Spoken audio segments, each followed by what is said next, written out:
Bonjour à tous, bonjour Yves. Alors vous nous avez amené dans une bien étrange maison dans laquelle on peut voir de drôles de personnages. Vous nous présentez?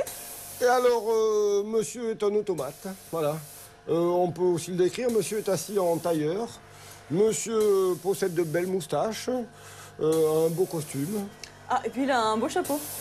Olivia, c'est pas le seul. Moi aussi, j'ai un beau chapeau, Ken. D'accord, d'accord. Et c'est entendu, vous avez Merci. vous aussi un très beau chapeau. Bon, Merci. mais dites-nous ce que va faire ce monsieur. Oh, c'est simple, monsieur est un magicien.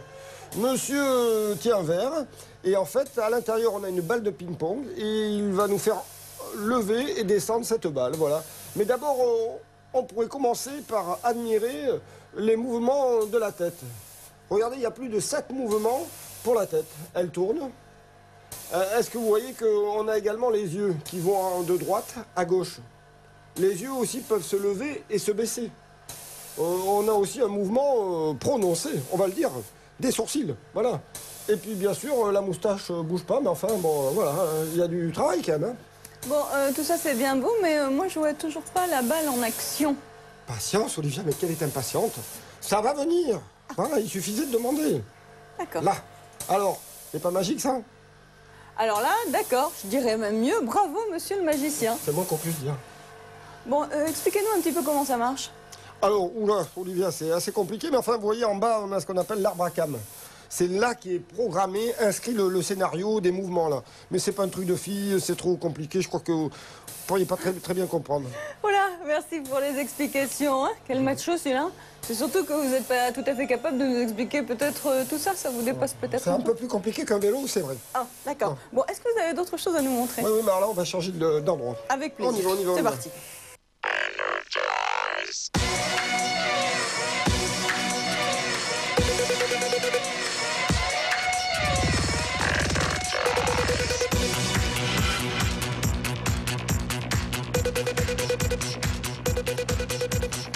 Regardez ça, Olivia. Hein, alors là, d'autres automates, mais nous, on s'intéresse à celui-ci parce que vous voyez, il est en pleine action. Ouais. Et regardez, c'est superbe. Il faut le faire quand même. Hein. Pas mal. Attention, attention. Hop, Super. hop, hop, hop. Ah ouais, quand même. Et voilà. Tout passe sur une seule main, s'il vous plaît. Tout passe par un seul montant de l'échelle. Hein. D'accord. La preuve, regardez cette carte. Vous voyez, je la glisse sous le deuxième montant. Oui. Attention, qu'est-ce qu'il nous fait? Il est très fort. Et voilà le travail. Ah, c'est... C'est super. Ah, mais il faut le faire, faut le faire. Ah, Bon. ouais, c'est vrai. Et alors, devant nous, c'est quoi cette drôle de machine? Alors ça, c'est encore autre chose, Olivia. On y va, on y va. On y va. Si, il faut y aller.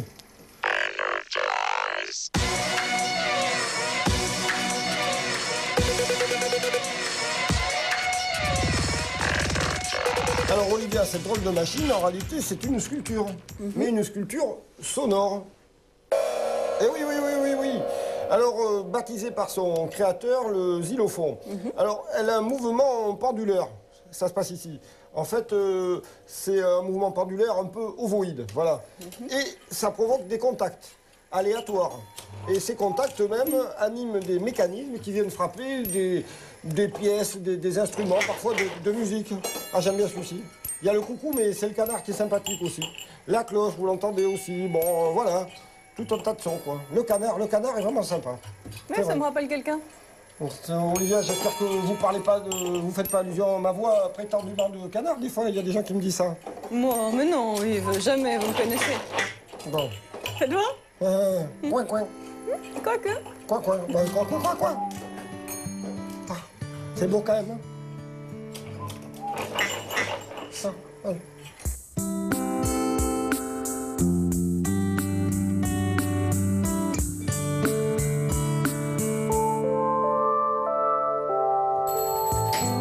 Yves, vous nous avez fait venir dans cette étrange maison, finalement, pour nous faire découvrir un fabricant d'automates. Et de machines sonores, Olivia. Automates et machines sonores. Oui, et de machines sonores. Ouais, Donc ça maintenant, vous allez nous montrer de nouveaux automates et de nouvelles machines sonores? Eh bien, je pourrais, mais en fait, pas du tout. Bah, comment ça, non? Eh bien, non, parce que on est ici dans la maison d'un inventeur. Eh oui, Christophe Vernat. Et il a inventé des choses, certaines amusantes, mais souvent très astucieuses, surtout efficaces et parfois très utiles. Voilà. Bon, alors des choses surprenantes, vous pouvez nous les montrer? Voilà, par exemple, on va commencer par ça, vous voyez. Rondelle, oui, mais très originale. Vous avez quoi, nous faire croire que la rondelle a été inventée ici, peut-être? Non, Olivia, mais enfin ici, justement, Christophe Vernat, il a pensé une rondelle bien particulière. Bon, Je vois que vous avez besoin d'une démonstration. Oui, c'est ça. Voilà une porte. La porte, elle est tenue par des gonds. Voilà. Et alors souvent, il faut changer la rondelle des gonds. Voilà. Alors, sûr. comment on procède, Olivia, d'après On vous? soulève la porte. On soulève, on l'enlève, vous voulez dire? Ouais. Oui. Ouais. D'accord, c'est facile ça. Mais parfois la porte est très vieille, très lourde, ou alors elle est bloquée par un plafond. Oui. C'est là que Christophe Vernat est arrivé. Alors qu'est-ce qu'il fait lui? Son invention, c'est qu'il suffit de soulever la porte, simplement. D'accord. Et là, il a inventé une rondelle bien particulière, qui est en deux parties. Voilà. Et on la jointe, vous voyez, par un système comme de pulse, si vous voulez. Hein. Oui. Vous voyez, ou des queues d'aronde, on dira menuiserie, mais là, ça a des formes ovoïdes. Et hop, voilà, il suffit de les mettre l'une sur l'autre. Voilà, voilà. Hop, on referme la porte. Et voilà le travail. C'est génial. Bon, mais dites-moi, c'est valable pour quel type de porte? Bon, alors en fait, c'est valable surtout pour les très vieilles portes ou les portes très lourdes, les grandes portes cochères. Je ne sais pas si vous vous rappelez, le portail du cimetière La Chartreuse, là, ben, ça avait coûté beaucoup d'argent que de faire venir une grue, d'enlever la porte, etc. Ben là, vous voyez, hop, économie de moyens, de temps, etc. Ah, il fallait y penser, il fallait y penser. Génial. Ah, c'est très fort, ouais.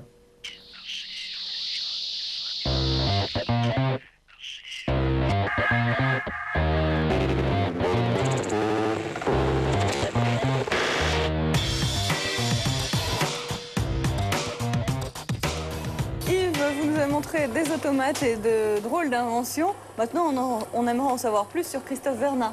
Alors, il le mérite. Hein. Alors, Christophe Vernat, c'est un Parisien. Voilà. Il est de père tourangeau et de mère parisienne. Il va rester jusqu'à 28 ans à Paris. Et puis après, il va pas mal voyager. Il ira en Dordogne, 8 ans en Afrique. Voilà. Ouais, oui.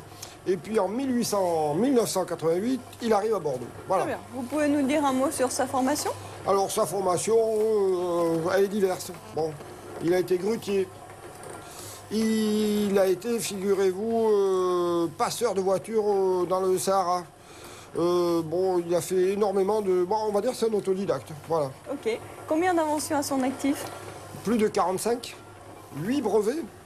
Alors, on a vu aussi sa passion, vous voyez, c'est aussi les machines, les inventions, hein, les automates, mais alors des inventions dans des domaines très différents, voilà. Alors, c'est quoi cette drôle de machine? Alors ça, c'est sans doute une des plus... pas des plus spectaculaires, mais peut-être des plus utiles et des plus prometteuses. On l'espère pour lui et pour tout le reste de la planète. Regardez, en fait, ici, on reconstitue les mouvements d'une roue de voiture. Oui. Vous voyez, il y a toujours des oscillations parce que la route n'est jamais droite. Eh bien, lui, Christophe Vernat, il a l'idée d'utiliser cette énergie en installant un petit compresseur. D'accord. Et ce compresseur, vous voyez, donc, il aspire, il prend de l'air. Alors ici, on a mis de l'air, vous voyez, pour montrer que ça fonctionne. Mais l'idée est que ce compresseur fasse circuler un fluide frigorigène Oui. pour envoyer le chaud ou le froid dans une voiture. Voilà. D'accord. Mais le chaud et le froid, actuellement, on l'a déjà avec la clim, par exemple. Oui, mais bien sûr, la climatisation, mais qui, je vous le rappelle, Olivia, automobiliste que vous êtes, oui, fonctionne sur le moteur. Oui. C'est-à-dire que, évidemment, ça consomme plus de carburant en ville jusqu'à 30%, 15% à la campagne, mais c'est quand même énorme. Vous imaginez cette dépense, et puis alors surtout, évidemment, la pollution. Bon, alors donc, ça, c'est très très bien pour la planète et pour le porte-monnaie. Exactement, c'est bien pour la consommation, alors des particuliers, pour la planète, vous l'avez dit, pour la pollution, mais il faut bien comprendre qu'on pourrait l'adapter sur des trains, sur des tramways, sur des métros, sur les voitures. Et alors, tenez-vous bien, pour les voitures électriques, ça va être parfait. excellent. Eh bien Ah oui, parce que ça préservera, si vous Leur voulez, autonomie. eh bien, leur autonomie avec la batterie, etc. Mais bien sûr, au lieu de pomper sur la batterie, ça pompera là-dessus, voilà. Ah, tout ça, c'est génial. Et Christophe Vernat, bien sûr. Est-ce que vous auriez une invention locale, par exemple, à nous montrer? Oui, j'ai quelque chose de comme ça, oui. On y va? Glou, glou, glou, glou. Ah. On y va, on va aller voir ça. Très bien. C'est parti.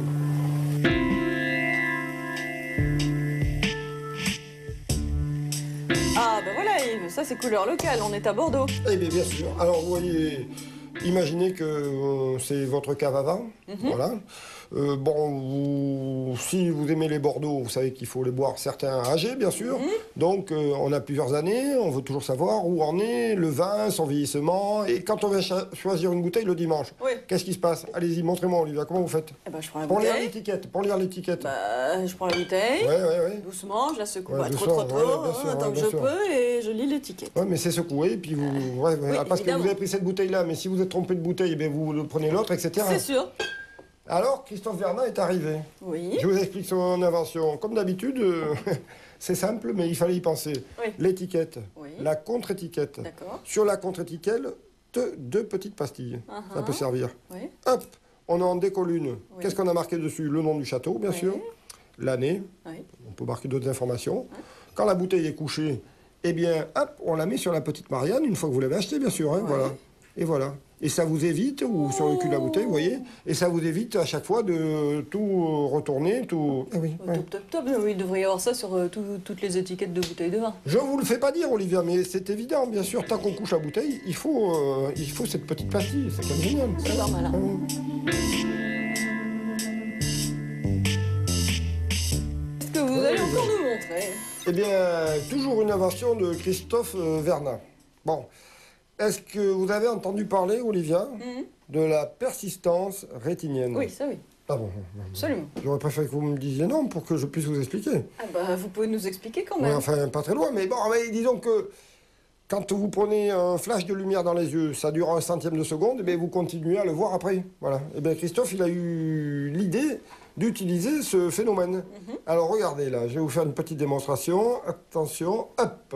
D'accord. Vous voyez ici la lumière là, bon, ça éclaire en face.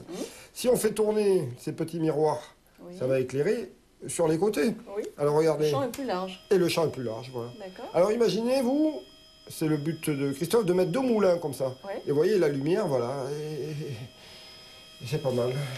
Alors Christophe Vernat, quand même, on a vu qu'il faisait des automates, c'est superbe, des machines, des sculptures sonores, bon, c'est magnifique aussi. Mais alors quand même, c'est aussi toute une série d'inventions, non pas certaines très utiles, hein, on a vu la rondelle, mais alors d'autres quand même plus importantes, qui ont une portée quand même nettement plus, importante, comme vous l'avez vu, cette invention là, le compresseur là, pour éviter quand même la pollution dans les voitures et tout. Bon. Très astucieux. Eh bien oui, pour les moteurs Écologique, électriques, eh bien sûr, à la mairie de Bordeaux, il pourrait s'y intéresser quand même, après tout, il est de Bordeaux. Bah, certes, il n'est pas japonais, mais enfin, c'est une invention qui arrive d'ici, c'est pas mal. Et puis les petites étiquettes pour les bouteilles, ça aussi. Ça aussi, c'est malin. Ben oui, bien sûr. Bravo, Christophe. Bravo, Christophe. On y croit, nous. À la semaine prochaine. Ça marche.